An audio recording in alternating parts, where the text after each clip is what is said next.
One tries to make sense of contemporary geopolitics, and a pattern emerges.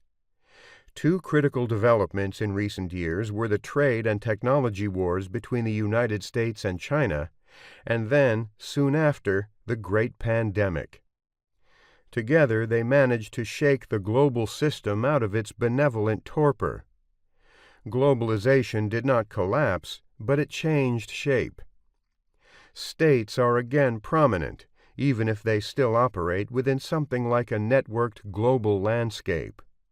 The war in Ukraine deepened these dynamics by showing that anything can be weaponized: energy, cyberspace, investment, technology, trade, the global financial system, currencies, history, religion, and even food.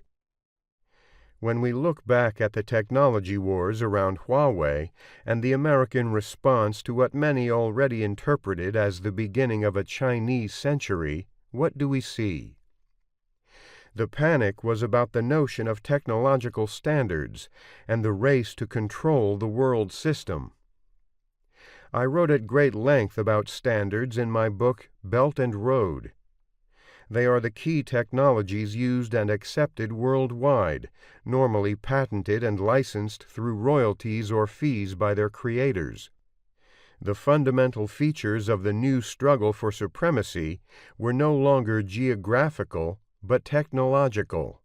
Not oceans or mountain passes, but telecommunication networks. The stakes were much higher, and states responded accordingly.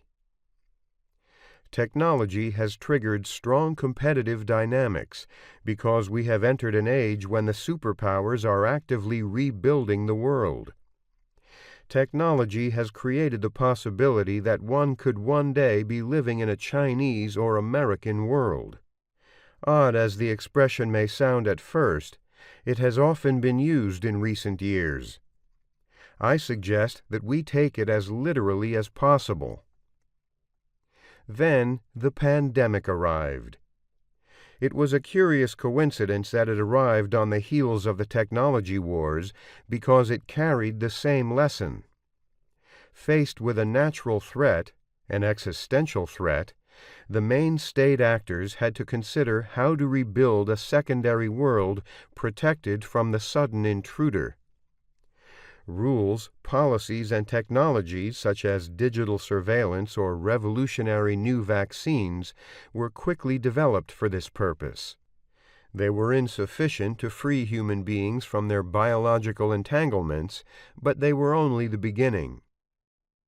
The important point is that modern technology increasingly promises, or threatens, to liberate us from the natural landscape that in the past has been relied upon as a playing field for different nations and empires.